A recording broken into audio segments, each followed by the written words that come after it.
Okay. तो बात हम ये कर रहे थे कि हमने ऐसी शीट बनानी है। मेरी आवाज आ रही है? ये किसी का माइक्रोफोन ऑन है, वो म्यूट कर दे।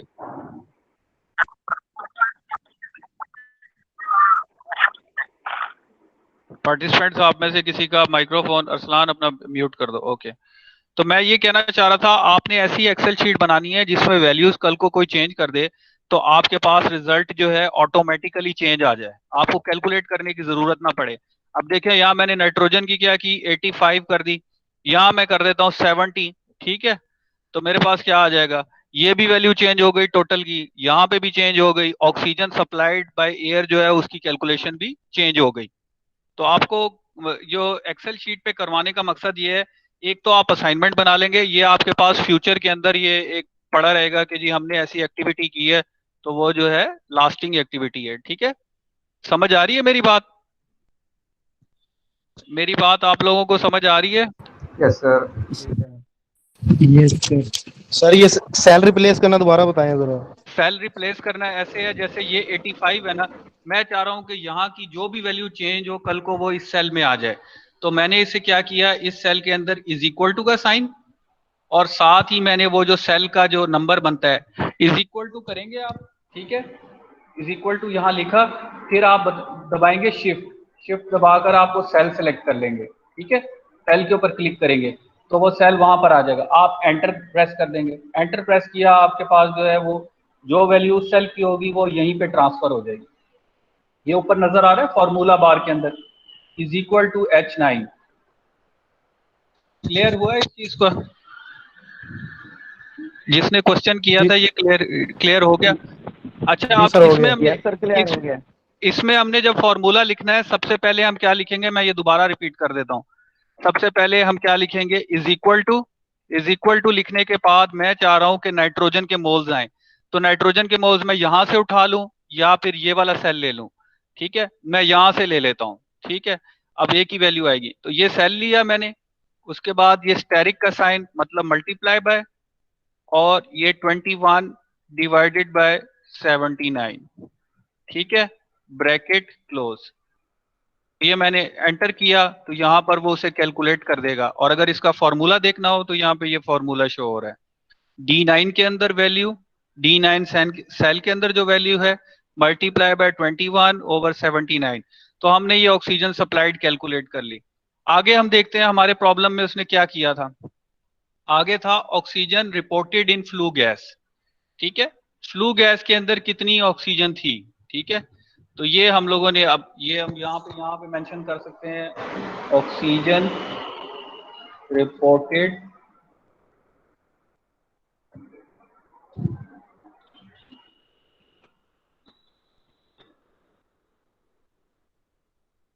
ठीक है इज इक्वल टू, टैब दबा दिया, ये आपके पास नेक्स्ट सेल आ गया। ठीक है, यहाँ पर लिख लेते हैं इसको। अच्छा, अब इसके अंदर कौन सा फॉर्मूला होगा देख लेते हैं हम। ऑक्सीजन कार्बन डाइऑक्साइड में कितनी थी, 12 के करीब थी। ठीक है, और प्लस ऑक्सीजन, ऑक्सीजन के अंदर एज ऑक्सीजन कितनी आ रही थी, 3 आ रही थी। तो मैं अब इसको अगर लिखना चाहूँ तो मैं क्या करूँगा, थोड़ा सा कन्वीनियंट करने के लिए ऑक्सीजन इन कार्बन डाइऑक्साइड, ताकि जब कोई और मेरी शीट देखे तो उसको भी समझ आ जाए, ऑक्सीजन एज ऑक्सीजन गैस। ठीक है, ये हमने यहाँ पे लिख दिया। अब क्या है नीचे, यहाँ पे हम ये वाली ऑक्सीजन इन कार्बन डाइऑक्साइड कितनी आ रही है, 12। तो मैं इस सेल को क्या करूंगा, इज इक्वल टू ये वाला जो सेल है इसको मैं सेलेक्ट कर दूंगा, मेरे पास ये वाली वैल्यू आ जाएगी। अच्छा, और यहाँ पे मैं लिख देता हूँ प्लस का साइन। ठीक है, और ऑक्सीजन एज O2, अब ये कहाँ पे आएगी। ठीक है,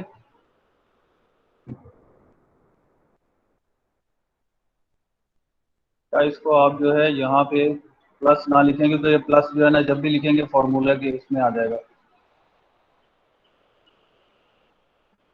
यहाँ पर हम सिंपल लेके आते हैं, इज इक्वल टू 3।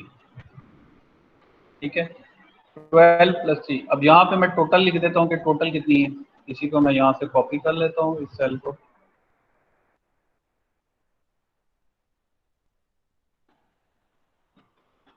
ये आ गया, ठीक है।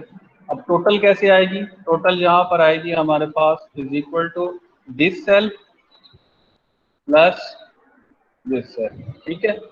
अब कल को क्या होता है, अगर लेट से आपकी जो है वो कोई क्या देता है आपको कि जी कार्बन फ्लो गैस की एनालिसिस में कार्बन डाइऑक्साइड आपकी हो गई है 15 और ये हो गई है आपके पास 2, तो आप देखेंगे यहाँ पे ये ऑटोमेटिकली चेंज हो रहा है, ठीक है। तो दोबारा इसको हम ले जाते हैं 12, इसको ले जाते हैं 3, तो हमारे पास क्या आ गया 15 kg मोल। इसके आगे हम यूनिट्स लिख देते हैं नेक्स्ट सेल में। तो आपने यूनिट्स हमेशा जो है ना नेक्स्ट सेल में लिखने, उसमें नहीं लिखने, क्योंकि ये जो सेल है इसमें कैलकुलेटिंग के लिए फॉर्मूला लगा हुआ है, तो आपने उसके नेक्स्ट सेल में उसके यूनिट्स लिख देने। इसको आप बेशक जो है जिस तरह मर्जी टेक्स्ट को हाईलाइट करना चाहें ताकि आपको जो है समझ आ जाए, ज़्यादा अंडरस्टैंडिंग हो जाए, वो कर सकते हैं आप।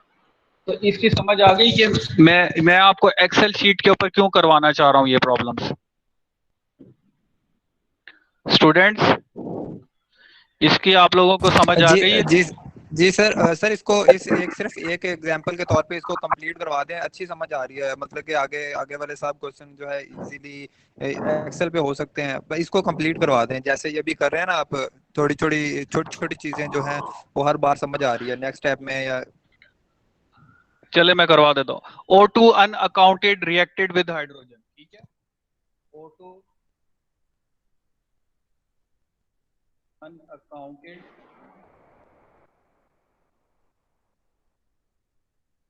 रिएक्टेड विद हाइड्रोजन, ठीक है, और इज इक्वल टू ये आ गया आपके पास, ठीक है।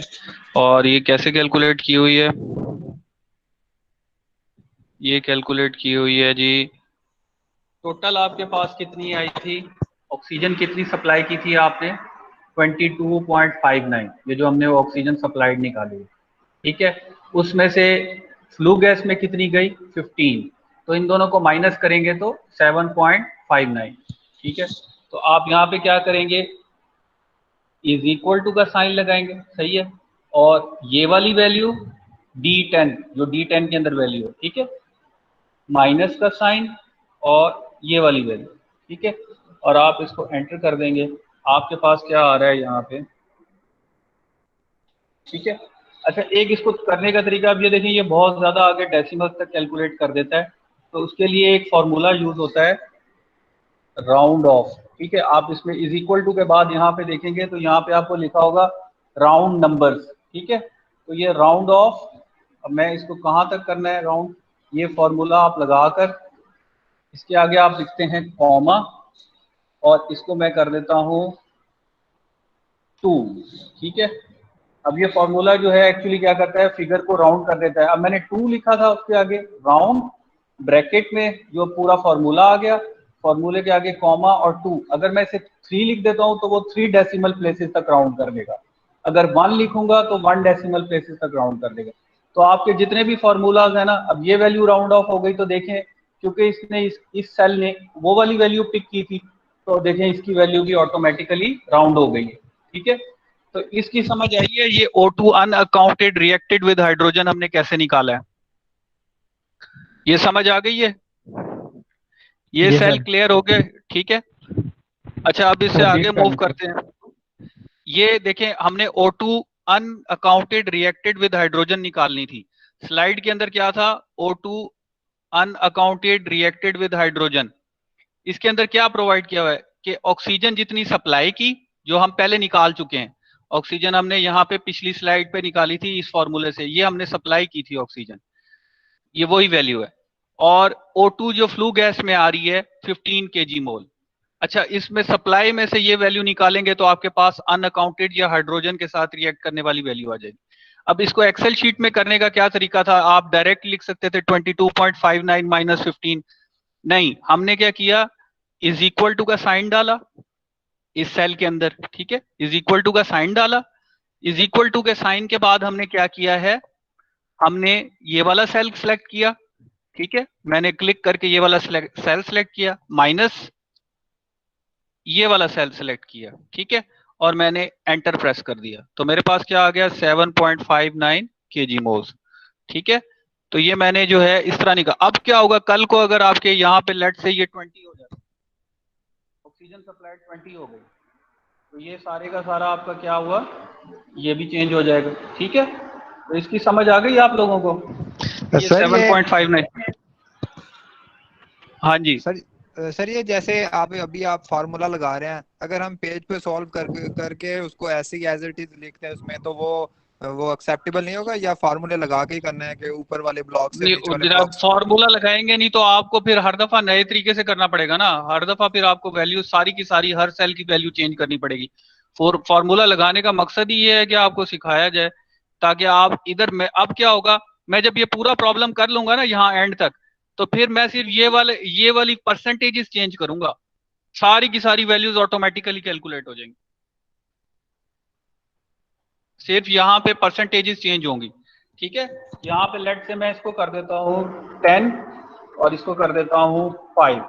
अब देखें ये सारी वैल्यूज चेंज हो गई, चेंज हुई है सारी वैल्यूज, यहाँ से मैं इसको कर, ठीक है। तो ये आपको करवाने का जो मकसद है कि यहाँ पे आपसे फ्लू गैस की कंपोजिशन चेंज करेंगे, आपकी सारी की सारी कैलकुलेशन ऑटोमेटिकली होती जाएगी। ठीक है, नेक्स्ट स्टेप देख लेते हैं। नेक्स्ट स्टेप क्या था, H2 रिएक्टेड, कितनी H2 रिएक्ट की होगी, ऑक्सीजन तो हाइड्रोजन के साथ इतनी रिएक्ट की, H2 कितनी होगी फिर। ठीक है, उसके लिए हम पहले यहाँ पे लिख लेते हैं, ये वाला जो रिएक्शन है इसको कॉपी कर लेते हैं कंट्रोल C, ताकि हमें समझ आ जाए कि हम हो क्या रहा है। ठीक है, ये हमने रिएक्शन लिख लिया। अब क्या है, H2 रिएक्ट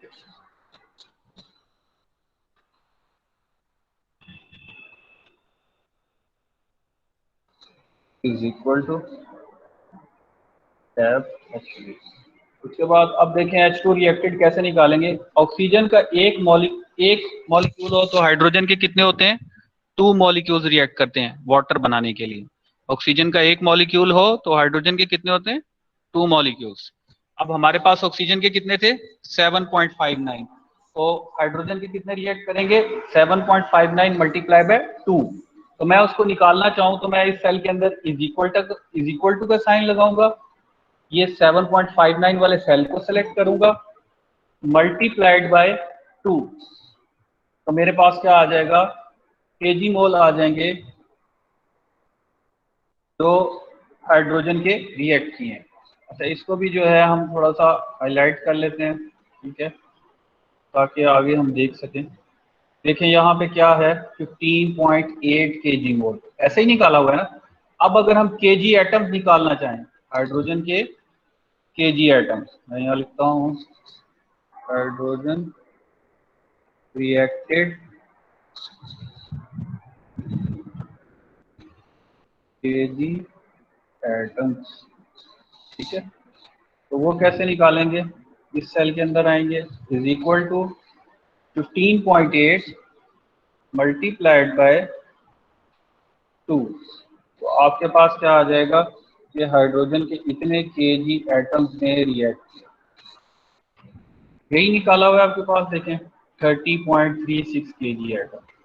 ठीक है, अब नेक्स्ट क्या दिया हुआ है, amount of carbon, amount of hydrogen, तो हम यहाँ पे लिखते हैं amount of carbon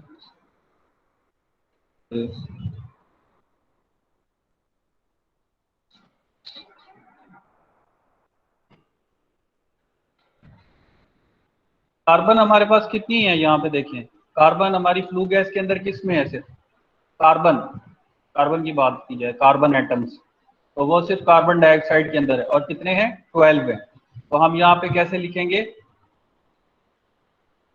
is equal to, और कार्बन, ये वाला जो है क्या कहते हैं, सेल, ये सेल है H17, और एंटर कर देंगे, तो आपके पास क्या आ जाएगा, अमाउंट ऑफ कार्बन, इसके कितने केजी मोल, ठीक है। सिमिलरली आप करेंगे अमाउंट ऑफ हाइड्रोजन, ठीक है, अमाउंट ऑफ हाइड्रोजन ही है, अमाउंट ऑफ हाइड्रोजन वही ऊपर वाली जो वैल्यू है वही नीचे आप उसने लिख दी है, ठीक है। तो इज इक्वल टू अच्छा अब यहाँ पर हम क्या करेंगे, यहाँ पर वही वाली वैल्यू आ जाएगी, तो इज इक्वल टू ये जो हमने ऊपर H2 के रिएक्टेड Kg एटम्स निकाले हैं ये आ जाएंगे, ठीक है। तो ये आ गया आपके पास, ये भी यहाँ पे इसको सही कर लीजिएगा, ये Kg एटम्स होंगे, वो स्लाइड में शायद गलत लिखा हुआ हो, Kg एटम्स ना हो, Kg मोल्स हो। सर इसकी साथ साथ जो है आप फाइल कैसे सेव करेंगे, कंट्रोल एस से या कुछ और प्रोसीजर है इसका?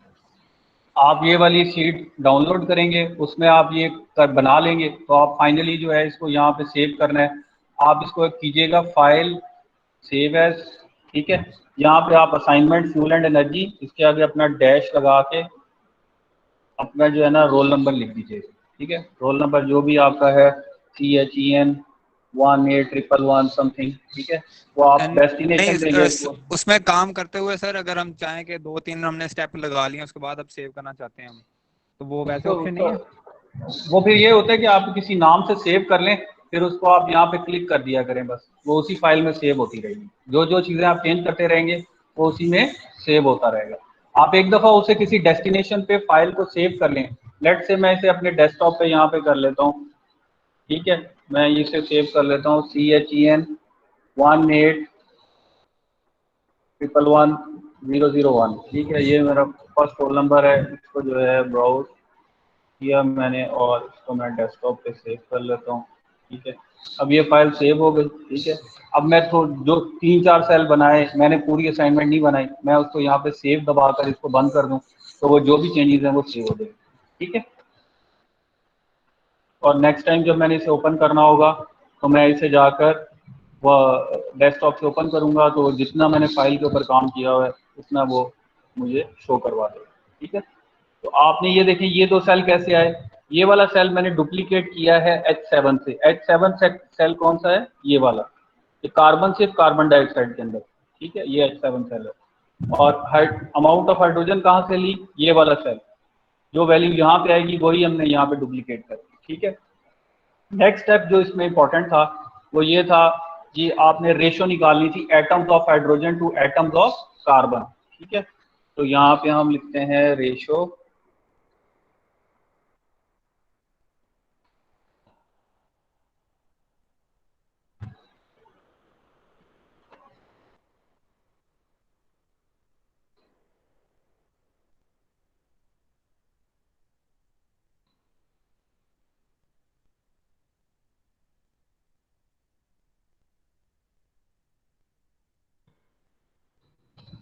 तो अब कार्बन एटम्स ऑफ हाइड्रोजन कितने थे, is equal to this cell divided by atoms of carbon कितने हैं, दिस सेल, ठीक है।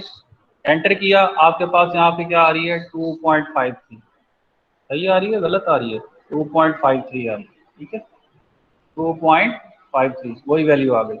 अच्छा अब क्या, नेक्स्ट हम जाते हैं यहाँ पे, ठीक है। नेक्स्ट हम क्या करेंगे जी, अब फॉर्मूला क्या होना चाहिए, तो पैराफिन अगर है उसके अंदर, पैराफिन जनरल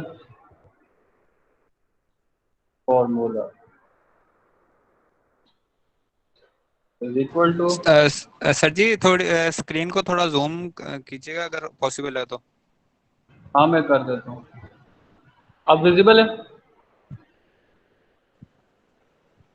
अब यस सर बेहतर अब है ठीक है, पहले, अब ठीक है, अब ठीक है। ठीक है। और इसको हम ऐसा करते हैं कि रिबन भी हाइड कर देते हैं ताकि हम यहाँ पे हमें यही वर्किंग करनी है। तो पैराफिन्स का जनरल फार्मूला, पैराफिन्स का जनरल फार्मूला क्या होता है, याद है कुछ, पैराफिन्स का general formula CnH2n CnH2n+2। Plus 2, यही होता है, ऐसे ही है। Yes sir. अच्छा अब हमने इसको कैलकुलेट कैसे किया था, फर्दर उसने ये किया हुआ था कि जी इज इक्वल टू एन की वैल्यू ऊपर वाली है, एन की वैल्यू ये रेशियो की वैल्यू है, एन इज इक्वल टू क्या है, ये रेशियो है, ठीक है। बल्कि एन की वैल्यू नहीं है एक्चुअली, मैं आपको बताता हूँ। अच्छा अब पैराफिन के अंदर हाइड्रोजन के एटम्स कितने होंगे, हाइड्रोजन के एटम्स कितने होंगे, H2n+2 होंगे ना, हाइड्रोजन के एटम्स कितने होंगे एक मॉलिक्यूल के अंदर? 2n plus 2। तो हम यहाँ लिखेंगे 2n plus 2 divided bye n। Carbon के कितने हैं? सिर्फ n है। अगर कार्बन के n एटम्स हैं तो हाइड्रोजन के कितने होंगे? 2n plus 2। अच्छा, ये पूरी जो रेशियो है ये हमने ऊपर निकाल चुके हैं। हमारे जो कंपाउंड की रेशियो आई है वो कितनी आई है? 2.53। ये हमारी किसके इक्वल है? Equal to 2.53। अच्छा, इसको अब अगर हमने इक्वेट करना है, इक्वेट कैसे कर सकते हैं इसको? इक्वेट करके आप इसे डायरेक्ट ही लिखेंगे, क्योंकि एक्सेल के अंदर आप इसे ओपन कर करके तो नहीं लिख सकते। इसको अगर आप सॉल्व करना चाहें कैसे करेंगे आप? 2n plus 2 is equal to 2.53 n। ये हो जाएगा आपके पास। फिर आपके पास क्या आ जाएगा? 2, या इसको आप इस तरह कर सकते हैं, थोड़ा सा इसको अगर हम सही तरीके से करना चाहें तो 2n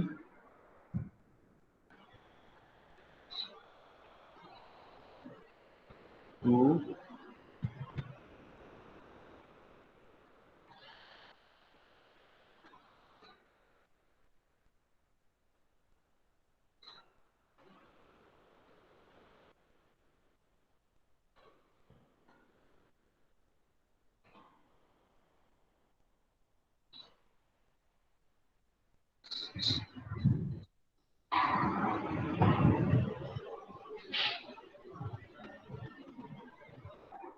किसी का दिमाग नहीं चल रहा है इस टाइम?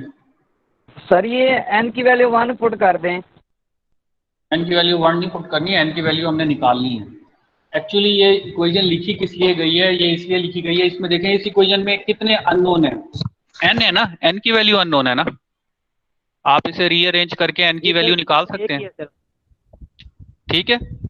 आप इसे रीअरेंज करके n की वैल्यू निकाल सकते हैं, ठीक है।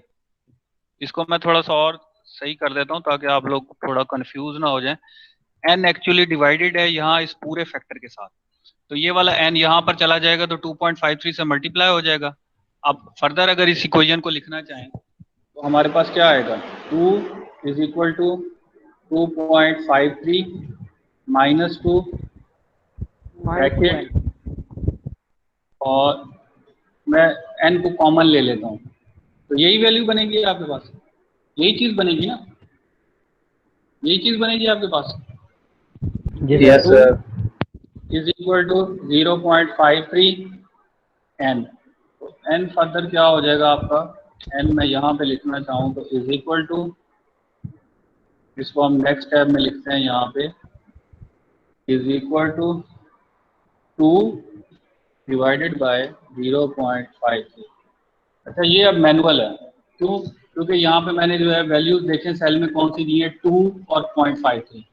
अगर तो ये वैल्यू यहाँ से 2.53 की जगह कुछ और आ जाती है, लेट से मैं यहाँ पर वैल्यूज चेंज करता हूँ, मैं यहाँ पे करता हूँ जी, इसको मैं कर देता हूँ 90, इसको मैं कर देता हूँ 8, इसको मैं कर देता हूँ 2। अब आपकी ये वैल्यू चेंज हो गई, ये वैल्यू चेंज हो गई, सारी वैल्यू चेंज होती जा रही हैं। आपके पास रेशियो कितनी आई है? 6.46 हो गई, 2.53 नहीं आई। तो अब उस 6.46 को यहाँ पे लेके आना चाहिए था। तो यहाँ पे देखें, यहाँ पे अब हम ये मैनुअल वर्किंग कर रहे हैं। ये क्या है? ये मैनुअल वर्किंग है। यहाँ पे आपने उसको केमिकल फार्मूलाज को उसके साथ इंटीग्रेट नहीं किया, इसीलिए आगे जो है अब मुझे यहाँ पे मैनुअली चेंज करना पड़ेगा। जो आप कह रहे थे ना कि इसको हम सिंपली कर लें, अब मुझे यहाँ पे इसकी जगह पुट करना पड़ेगा 6.96, ठीक है। इस जगह पे, इस जगह पे, फिर यहाँ पे जो है, यहाँ पे मेरे पास क्या आ जाएगा? यहाँ पे 6.96 आएगा, तो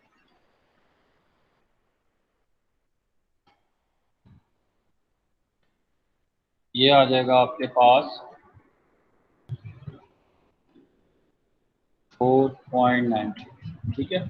और फिर फाइनली आपको यहाँ पे भी चेंज करना पड़ेगा 4.96, ठीक है। तो ये एक फ्रूटफुल सी, अनफ्रूटफुल सी एक्सरसाइज हो जाएगी। सारा ऊपर से शीट सही चलती आ रही थी, यहाँ पे आके उसने उसकी उस वैल्यू को नहीं पकड़ा। सर ठीक इस है, स्टेप पे ये इस चीज में सर आपने फार्मूला क्यों नहीं पुट किया, जैसे हम ऊपर से वो अब मैं फार्मूला बताता हूँ ना उसको उसको उसको एक्सेल शीट के अंदर कैसे पुट करते हैं। ठीक है, एक्सेल शीट के अंदर हम उसे कैसे पुट कर सकते हैं, ये हमने सोचना है कि एक्सेल शीट में जो है ना फॉर्मूलाज को पुट करने की ये एक अलग तरीके से पुट किया जाता है, मैथ की तरह नहीं कर सकते आप। हम इस इक्वेशन को पहले ही रीअरेंज कर लेते हैं, हमारे पास ये इक्वेशन थी, इसको मैं पहले रीअरेंज कर लेता हूँ साइड। ठीक है, एक्सेल ऐसे नहीं करता कि आपकी जो है ना इस इक्वेशन को आगे पीछे करके सॉल्व करे, उसको हमेशा ऐसी ऐसी इक्वेशन सॉल्व कर सकता है कि एन लेफ्ट हैंड साइड पे हो और बाकी साइड पे सारी चीजें हो जिनको वो इक्वेट करके निकाल। ठीक है, इस साइड पे नंबर नंबर हो, ऐड हो रहे हैं, मल्टीप्लाई हो रहे हैं, माइनस हो रहे हैं, एक्सेल आपको निकाल देगा। ये क्या है, ये देखिए इसको कहते हैं मिक्स्ड इक्वेशन। ठीक है, वो एक होती है सिंपल इक्वेशन सॉल्वेबल, उसमें आपके पास अननोन क्वांटिटी होती है लेफ्ट साइड पे, बाकी आपके इस तरफ जो है वो ऑपरेटर्स होते हैं, एडिशन, सब्ट्रैक्शन, मल्टीप्लिकेशन, डिवीजन के, तो वो आप सॉल्व कर लेते हैं। एक्सेल में आप जब भी इक्वेशन डालेंगे वो इस तरह डालेंगे। ठीक है, अब मैं यहाँ पे लिखता हूँ 2 + 3 प्लस डिवाइडेड बाय 4, इसका एक्सेल आंसर निकाल देगा मुझे कोई ना कोई। ठीक है, कैसे निकालेगा, मैं यहाँ पे इसको इज इक्वल टू कर दूंगा, ये मुझे आंसर निकाल दिया, यहाँ पे मैं एन लिख दूंगा। ठीक है, मेरे पास आंसर आ जाएगा। लेकिन अगर मैं यहाँ पे इस तरह की कोई चीज डाल दूँ जो आपके पास इक्वेशन आ रही है, तो आपका आंसर नहीं आएगा। तो इसको हमें पहले रीअरेंज करना है, किस फॉर्म में लेके आना है, इसको हमें इस फॉर्म में लेके आना है जो एन एक तरफ हो जाए, दूसरी तरफ आपके पास क्या आ जाए, दिस और दिस आ जाए। तो मैं उसको करने के लिए हम क्या करते हैं, यहाँ पे इसको थोड़ा सा खोलना पड़ेगा।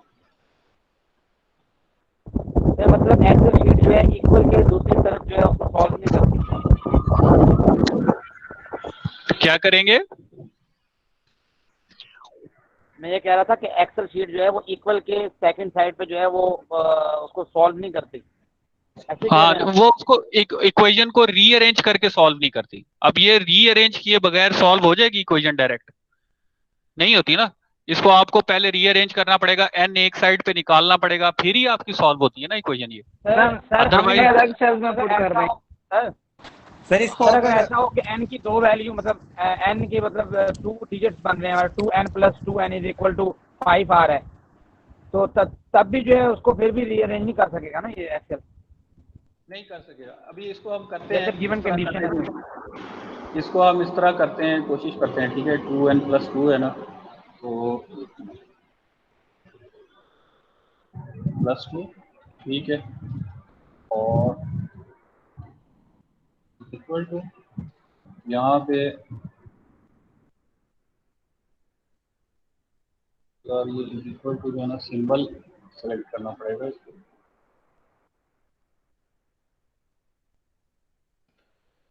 और में करते हैं 2.53, 2.53 लिखूंगा, यहाँ पे लिखूंगा ये वाला cell is equal to this cell, यहाँ पर आ जाएगा n।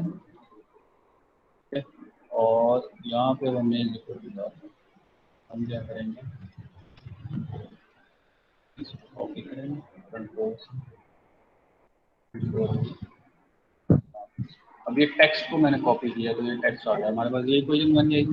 ठीक है, नेक्स्ट हमारे पास क्या होना चाहिए, नेक्स्ट हम इसको अब डायरेक्ट सॉल्व करेंगे। ठीक है, तो direct n is equal to, इस इज इक्वल टू को कॉपी किया, कंट्रोल-C पेस्ट कर दिया। अब मैं डायरेक्ट यहाँ पे वो लगाऊंगा। ठीक है, फॉर्मूला लगाऊंगा। फॉर्मूला हमारा क्या होना चाहिए यहाँ पे, डायरेक्ट फॉर्मूला हमारा क्या होना चाहिए पैराफिन्स के लिए, this value is equal to this value -2।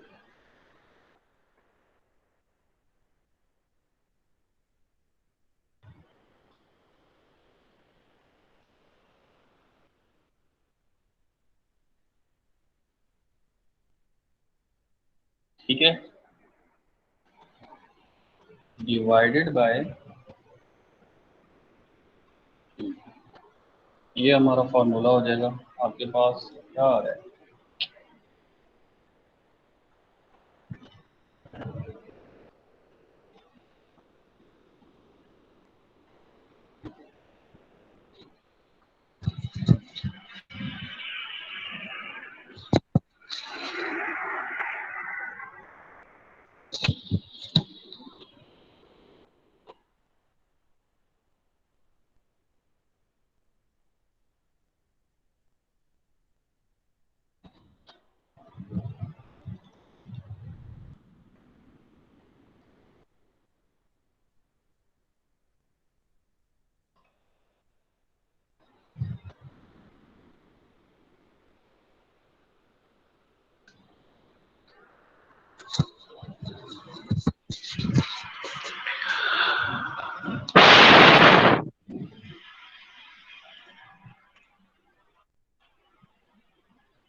अब देखें इधर, ये फॉर्मूला लगेगा यहाँ पे।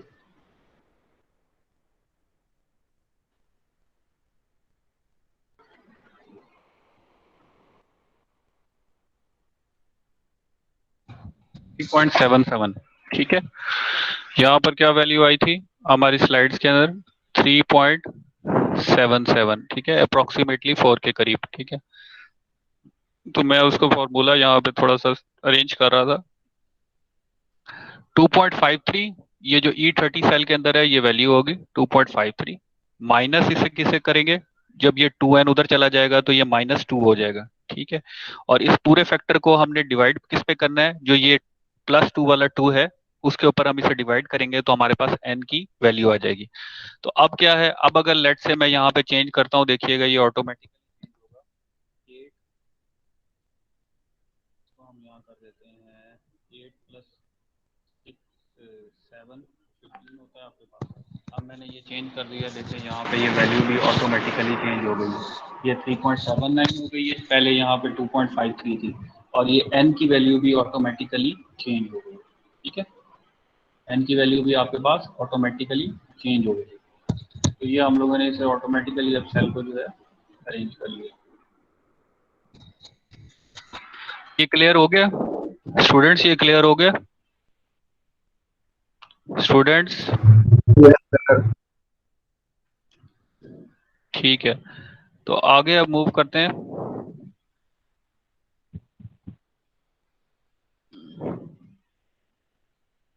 इसके बाद क्या किया हुआ है स्लाइड्स के अंदर? इसके बाद आपके पास देखें फॉर्मूला, उसने फॉर्मूले से जो है वो इस वैल्यू को अप्रोक्सीमेट की है, वो 4 के इक्वल आई। अप्रोक्सीमेट करने के बाद आपके पास क्या आ रहा है, C4H10। तो अब अप्रोक्सीमेट करने का आप लोगों ने, ये आप लोगों ने खुद करना है यहाँ पे, इसको अप्रोक्सीमेट कैसे करनी है, राउंड ऑफ। अगर ये 3.2 होती तो इसे हम राउंड ऑफ करते 3 तक, क्योंकि ये 0.77 है तो इसे राउंड ऑफ करेंगे हम 4 तक, ठीक है। आप नियरेस्ट, इसका भी फॉर्मूला है एक्सेल में, लेकिन वो ढूंढना पड़ेगा आपको, ठीक है। तो मैं इसको यहाँ पे अप्रोक्सीमेटली लिख देता हूँ, तो मैं राउंड ऑफ कर दिया 4, ठीक है। अब फॉर्मूला क्या बनेगा, केमिकल फॉर्मूला, ठीक है, इज इक्वल टू CnH2n+2। इसको अभी फिलहाल आप लोग मैनुअली कर लीजिएगा, इज इक्वल टू, ये हमारे पास फॉर्मूले की बेस पे बनेगा C4H10, और इसको हम नाम देंगे ब्यूटेन, ठीक है। ये आपका फर्स्ट जो पार्ट था आपने वो क्लियर कर लिया। फिर सेकंड पार्ट है, आपने वॉल्यूमेट्रिक फ्लो रेट कैसे निकाला है, ठीक है। तो वॉल्यूमेट्रिक फ्लो रेट आपने कैसे निकाला है, अमाउंट ऑफ फ्यूल दी हुई थी, उससे आपने क्या किया है, उसका जो है kg मोल्स पर और निकाल दिया। आप क्या करेंगे यहाँ पे, amount of fuel is equal to 200, ठीक है, kg पर और, ठीक है। और आपका जो मॉलिक्यूलर वेट है फ्यूल का, ठीक है, मॉलिक्यूलर वेट ऑफ C4H10, ठीक है, इज इक्वल टू,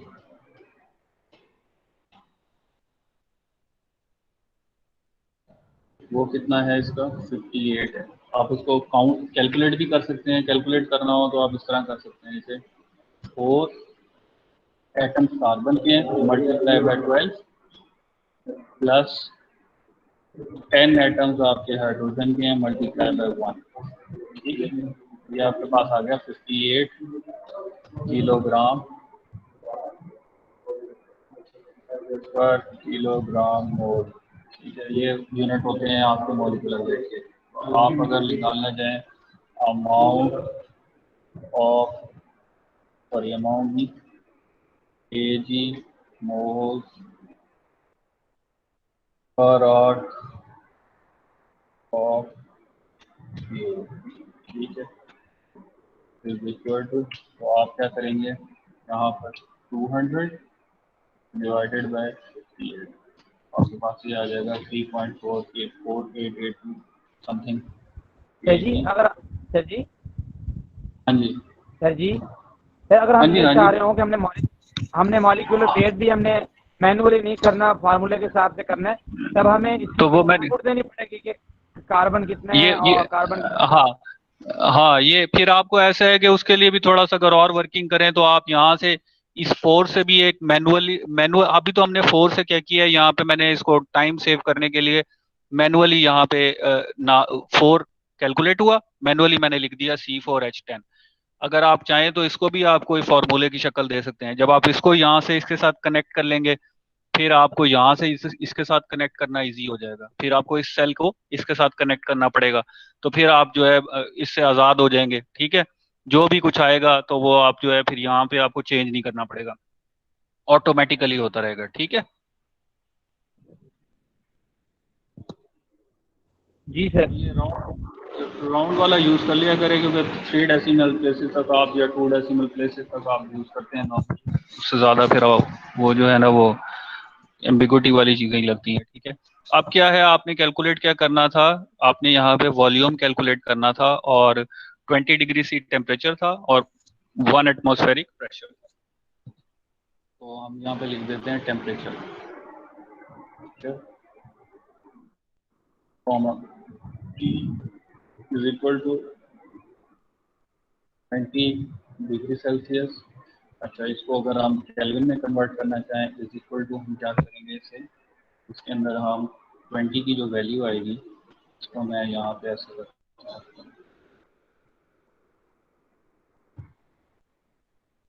इसको हम कॉपी करते हैं, अगर हम लिख देते हैं 20 ये अगर इसमें केल्विन में जाएगा तो यहाँ पे आ जाएगा इज इक्वल टू 273, यहाँ पे हम लिख देते हैं केल्विन। ठीक है, ये आपके टेम्परेचर आ गए। प्रेशर आपका क्या है, ठीक है, इक्वल टू 118। ठीक है जी, ये आ गया। केजी मोल्स हमने निकाले हुए हैं, एन स्मॉल है इज इक्वल टू, कितने निकाले हैं हमने ऊपर, यहाँ पर वही सेल आ जाएगा इक्वल टू दिस सेल, और यहाँ पर हम लिख देंगे केजी मोल्स। ठीक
लाइट चली गई थी यहाँ यूनिवर्सिटी में, इस वजह से जो है डिस्कनेक्ट हो गया था, तो हम वहीं से कंटिन्यू करते हैं।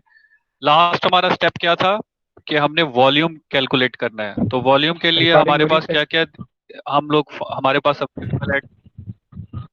हाँ, रिकॉर्डिंग में देख दोबारा से। हाँ, रिकॉर्डिंग हो रही है इसकी, ठीक है। तो आपने यहाँ पे देखें, आपके पास क्या था, आइडियल गैस लॉ यूज करना है, आपने वॉल्यूम निकालना है, एन नंबर ऑफ मोल्स आपके पास है, टेम्परेचर है, प्रेशर है, आर की वैल्यू, ठीक है। तो आर की वैल्यू हम लोग यहाँ पे लिख देते हैं एक अलग से।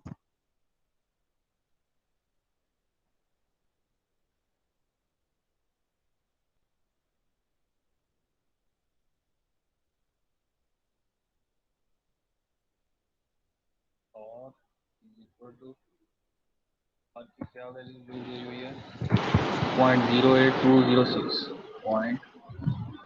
0.084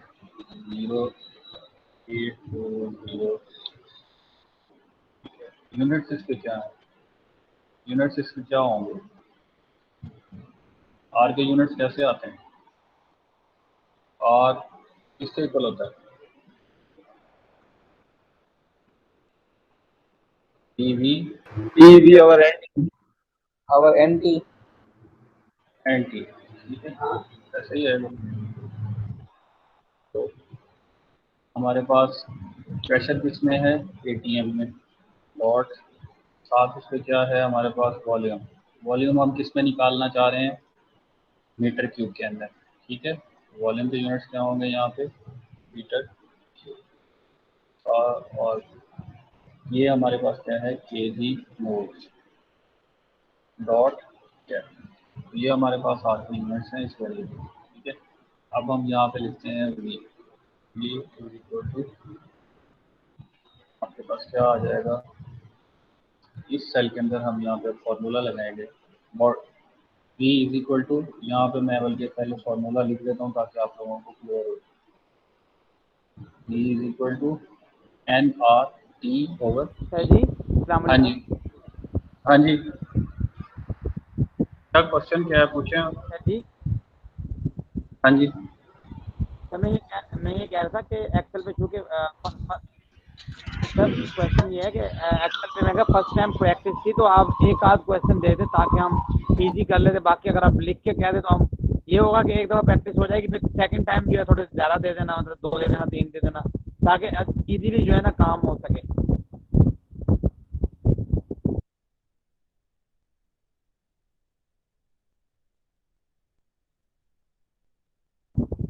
सर क्वेश्चन समझ नहीं आई। अस्सलाम वालेकुम सर।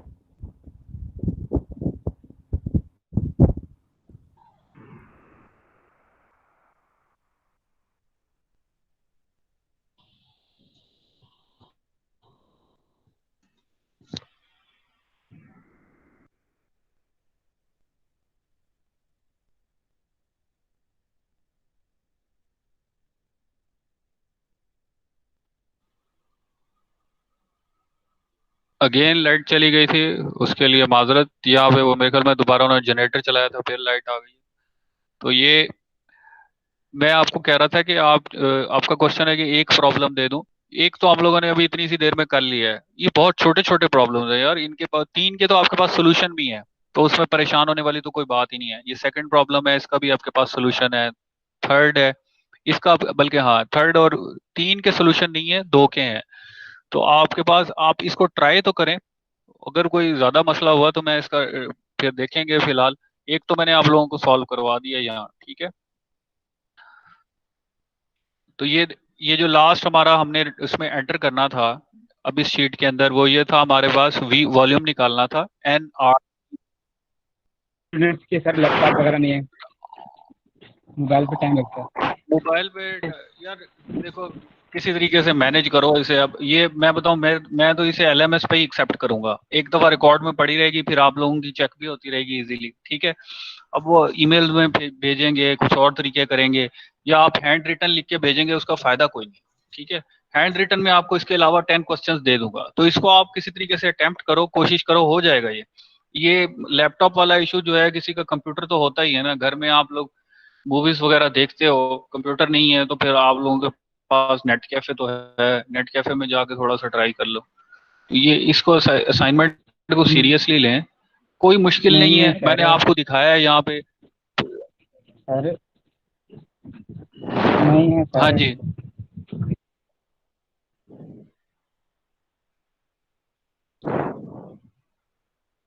इसको ट्राई करें।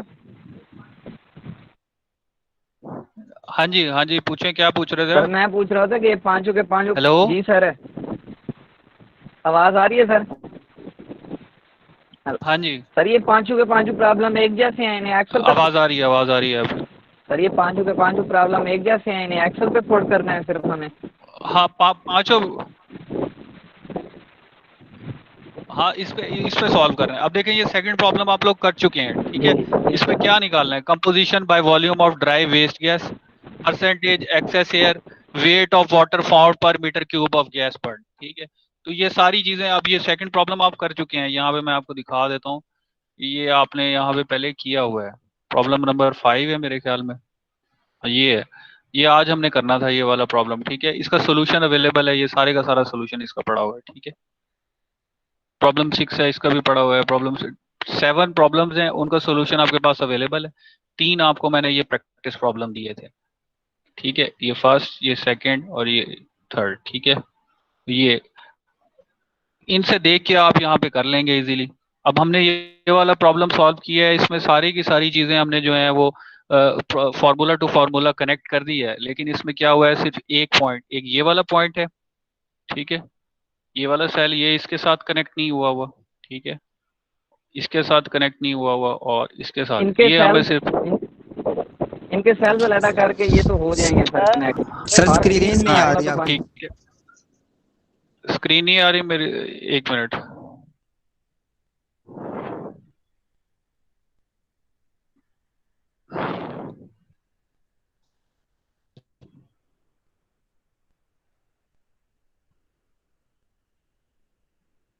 अब विजिबल है? जी सर आ गई। Screen visible? तो मैं ये कह रहा था कि अभी हमने एक प्रॉब्लम पूरा सॉल्व किया है। इसको अगर आप हार्ड फॉर्म में भी कल को सबमिट कराएंगे, तो आप सिंपल इसे सिर्फ कंट्रोल पी करेंगे, या आपके पास पूरे की पूरी एक्सेल शीट पे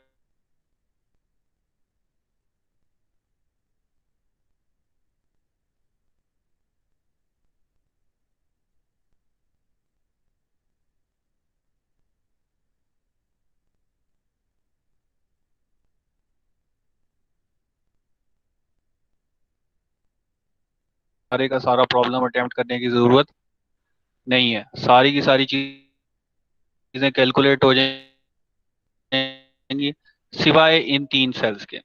ये आपको यहाँ पे देख के जो वैल्यू आएगी उसे अप्रोक्सीमेट करना पड़ेगा, फॉर्मूला निकालना पड़ेगा, और फाइनली आपके पास जो है ये यहाँ पे जो है, जब फॉर्मूला निकलेगा तो फिर उसके बाद जो है ये 3 सेल्स कनेक्टेड नहीं है। अदरवाइज क्या है, सारे की सारी वैल्यूज आपकी कनेक्टेड है।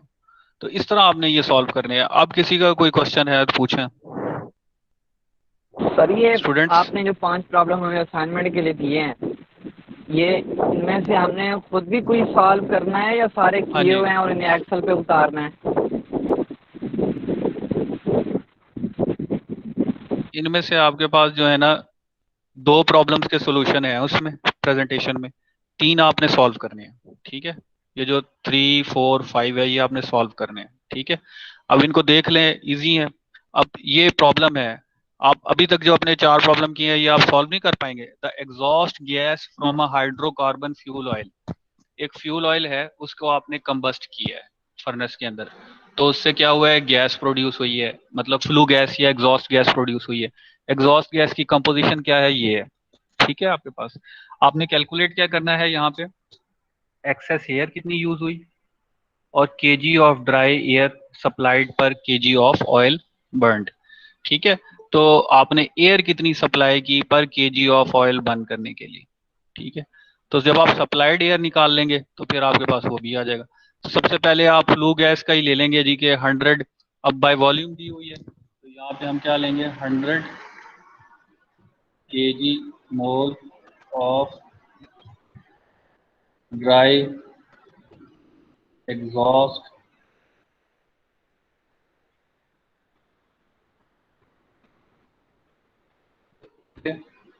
यस,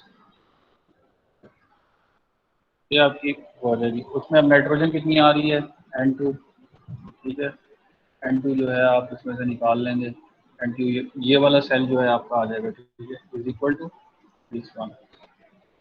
अब इसी से आप निकाल लेंगे O2 सप्लाइड, जैसे हमने वहाँ पे किया, और आगे आप चलता जाएगा। कैलकुलेशंस ऑलमोस्ट मिलती जुलती हैं, एक दो स्टेप हैं जो डिफरेंट होंगे, तो वो तो अब आपका हक बनता है कि आप लोग जो है उसके लिए मेहनत करें, ठीक है। सिमिलरली अब ये प्रॉब्लम है, इसमें क्या है आपके पास एक्सेस एयर बता दी है, फ्यूल की कंपोजिशन दी है उसने अब, ठीक है। और आपने करना क्या है, फ्लू गैस का एनालिसिस करना है। फ्यूल की दे दी उसने, फ्लू गैस का एनालिसिस करना है। ये बिल्कुल प्रॉब्लम उससे मिलता जुलता है प्रॉब्लम नंबर 2 से, जिसका सोल्यूशन हुआ है। ये देखें प्रॉब्लम नंबर 2 क्या था, प्रॉब्लम नंबर 2 नहीं, सॉरी, प्रॉब्लम नंबर 1 क्या है, हाँ ये देखें जी, उसके अंदर जो है आपको इसमें भी, बल्कि नहीं, फ्लू गैस किस में निकाली थी, फ्लू गैस की कंपोजिशन किस में निकाली है, ये प्रॉब्लम है।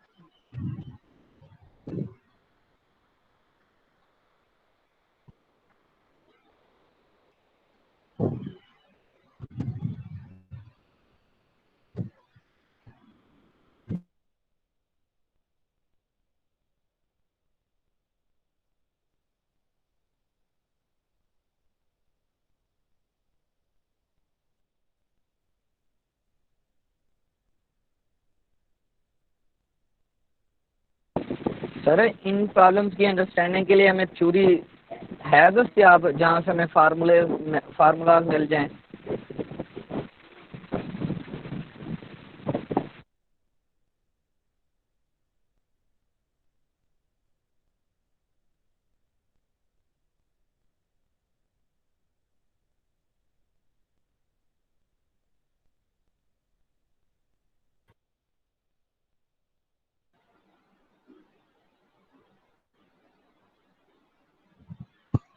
हेलो स्टूडेंट्स, हेलो, आवाज आ जी रही जी सर। है? तीन तीन चार दफा तो यहाँ बिजली जा चुकी है। तो ये है कि अब ये वाली शीट जो है ना, आप लोगों को ये अब इसकी रिकॉर्डिंग मिल जाएगी, तो फिर उसके अंदर देख लीजिएगा, ठीक है। तो एक तो आपके पास सॉल्व किया हुआ है ये। नेक्स्ट जो सेशन है, जो फ्राइडे वाला है, उसके अंदर हम इसके जो बाकी रिमेनिंग 3 प्रॉब्लम्स हैं, इसे ट्राई करें। इसके प्रॉब्लम्स में कहीं पे आप स्टक करते हैं मुझे बताएं, ठीक है। आपके क्वेश्चन जो है मैं उसको आंसर करूंगा। बहरहाल आपने ये नहीं सबमिट करवा, आपका आपका ये गोल है कि आपने सबमिट करवानी है 20 तारीख तक, ठीक है। सर, ये मैं ये कह रहा था कि ये बाकी 3 प्रॉब्लम्स को अंडरस्टैंडिंग के लिए हमें थ्योरी मिल जाएगी जहाँ से हम फार्मूलाज को समझ सकें ये और यहाँ पे एक्सेल ये पे पुट कर ये 7 प्रॉब्लम्स आपको दिए हुए ना, ये स्लाइड्स हैं आपके पास, ग्रुप में मैंने शेयर भी की थी। कंबस्टन प्रॉब्लम्स विद सॉल्यूशंस, जो हमने पीछे डिस्कस की है। प्रॉब्लम 1 है, उसका पूरा सोल्यूशन, ठीक है। प्रॉब्लम 2 है, प्रॉब्लम 3 है, ठीक है, प्रॉब्लम 4 है। तो ये इन्हीं इन्हीं से मिलती जुलती कैलकुलेशंस हैं, ठीक है। इन्हीं से मिलती जुलती कैलकुलेशंस हैं जो आपने करनी है। फिर भी आप कहीं पे स्टक करते हैं तो मुझे बताइएगा। फ्राइडे वाला लेक्चर है वो हम लोग इसी उसके लिए रखेंगे, डिस्कशन के लिए। और फ्राइडे वाले लेक्चर में हमने इसको एंड करना है। तो अब ये प्रॉब्लम नंबर 5, नंबर 6 और नंबर 7, ये तीनों प्रॉब्लम्स हमने उसमें डिस्कस कर लेने हैं, ठीक है स्टूडेंट्स। करने हैं ओके सर। सर। अभी सर हमने 5 करने हैं। जी सर।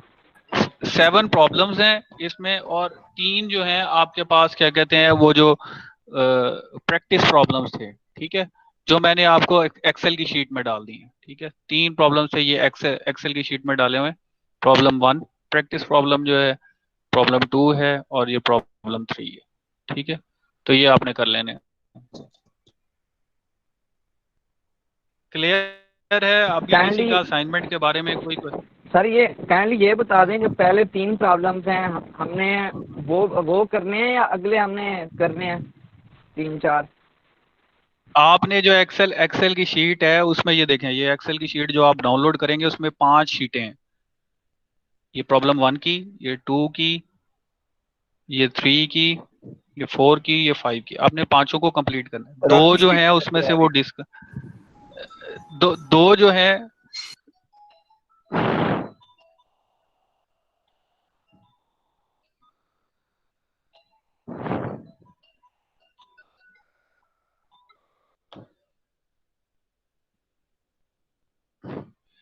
इसमें से जो दो प्रॉब्लम्स हैं, प्रॉब्लम 1 और 2, ठीक है, इनके सॉल्यूशन है प्रेजेंटेशन के अंदर, और जो प्रॉब्लम 3 है, प्रॉब्लम 4 है, प्रॉब्लम 5 है, ये आपने सॉल्व करने हैं और उसको एक्सेल शीट पे भी आपने सॉल्व करना है। ठीक है, क्लियर है? Yes sir. बड़ी दुखी आवाज आई है तहसीन की। Yes sir. सर घंटे से ऊपर हो गया लेक्चर का। चले चले ठीक है, इसको जो है मैं ये रिकॉर्डिंग शेयर कर दूंगा। माइट भी पॉसिबल 3 दफा बिजली गई है तो रिकॉर्डिंग ब्रेक करे, लेकिन इसको जो है आप लोग जो है वो गो थ्रू कीजिएगा। इजी है। जो क्वेश्चन जहां पे आप स्टक कर रहे हैं, जहां पे आपको प्रॉब्लम आ रहा है एक्सेल शीट बनाने में, या वो जो 3 प्रॉब्लम्स है प्रैक्टिस उन्हें सॉल्व करने में, तो आप वो चीजें नोट कर लीजिएगा। जो नेक्स्ट लाइव सेशन होगा फ्राइडे को हमारा 11:30 बजे, उसके अंदर जो है हम वो डिस्कस कर लेंगे। ठीक है। ओके अच्छा, ये सर। अबू हुरैरा ने ज्वाइन किया था। अबू हुरैरा सबसे पहले ज्वाइन किया था आज। तो ये अबू हुरैरा है अभी भी, या ज्वाइन करके चला गया है? अबू हुरैरा। पता नहीं सर, सेकंड मैसेज भी इसका आया हुआ था मैसेज बॉक्स में। बस फिर ये निकल गया है लगता है। साहिब, हजरत साहिब जो है ये फरार हो गए हैं। चलें ठीक है। ये चैट के अंदर अपने मैसेज रोल नंबर पुट कर दें ताकि आपकी अटेंडेंस हो जाए। ओके।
अस्सलाम वालेकुम सर।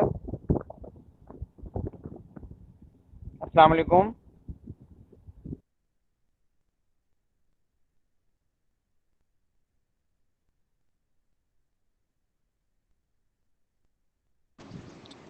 वालेकुम सलाम साद बेटा। ये तो सर नहीं है, तो सर और ही है भाई। मोहतरम जनाब तैयब साहब, सर कहाँ गए, चले गए?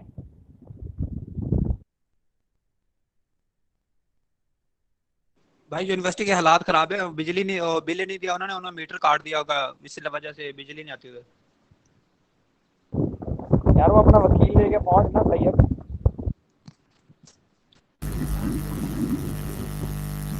जी जी मुबशिर भाई आप भी बोले। आपको भी मौका दिया जाएगा।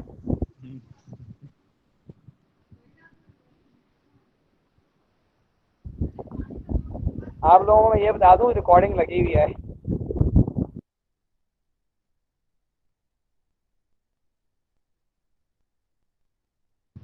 साद साद भाई हम कौन सा कोई गलत बात कर रहे हैं यार, डिस्कशन ही कर रहे हैं। जी जी, अब बजा फरमाते हैं हमेशा से। अस्सलाम वालेकुम। यार मुबासिर को फोन करो, मुबासिर फोन नहीं उठाता, गरीब बंदों का। Hello doctor, how are you?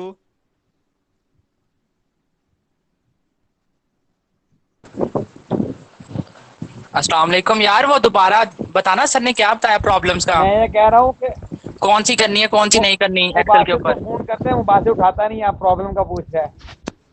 यार वो 5 की करनी है, पहले 2 का सोल्यूशन जो है वो अवेलेबल है, और बाकी 3 जो है वो सॉल्व करनी है खुद। वो फाइल कहाँ है जिसके ऊपर वो 5 अनसोल्ड है? वो सही, उधर अपलोड ओके की हुई थैंक है यू। LMS पे। LMS पे नजर तो नहीं आ रही। Okay okay okay thank you so वो मच। 13 से 19 वाली देखना सर, उधर आ जाएंगी। कौन सी? 13 से 19 जुलाई वाली शायद। सीआर कहाँ है पता है? अच्छा अच्छा ज्वाइन क्यों नहीं किया? और सीआर फोर्थ हो गया। बर्थडे तो नहीं मनाने चले गया? ओए, हाँ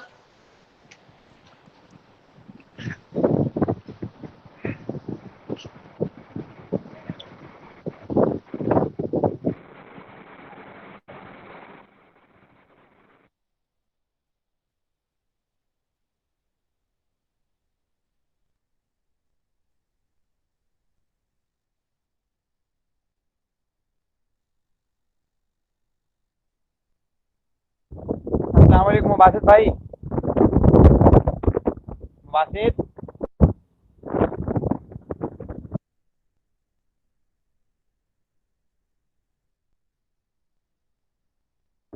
बासित आवाज आ रही है?